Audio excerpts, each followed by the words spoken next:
Right, now we're going to try improving the impedance response of what would be a power supply. We want to try and maximize the bandwidth over which the impedance is less than 50 milliohms. Let's start off with our 22 microfarad Samsung ceramic capacitor.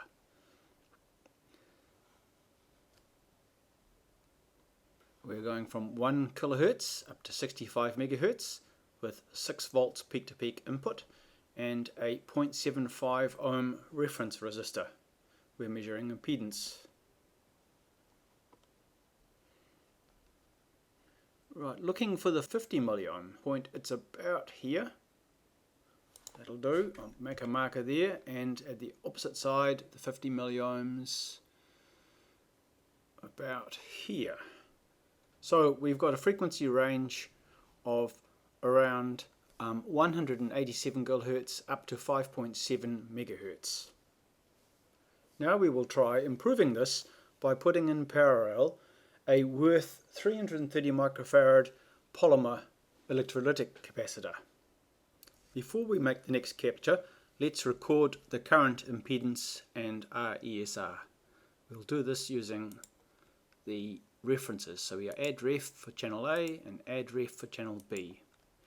Now I fixed a 330 microfarad Wurth polymer electrolytic capacitor to the board, and we'll start the sweep.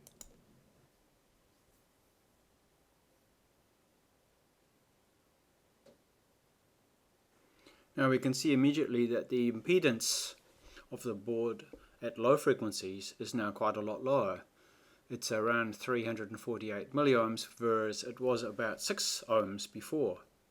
We can also see that we've got a composite impedance plot with the superposition of both of the responses of those capacitors. The ESR is now also much lower, starting at around 25 milliohms at 1 kilohertz and much flatter.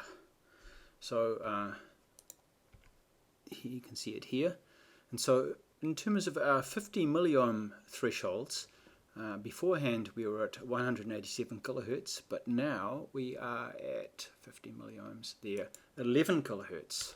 Put a marker there, and it's improved slightly up at higher frequency because we've got parallel capacitors.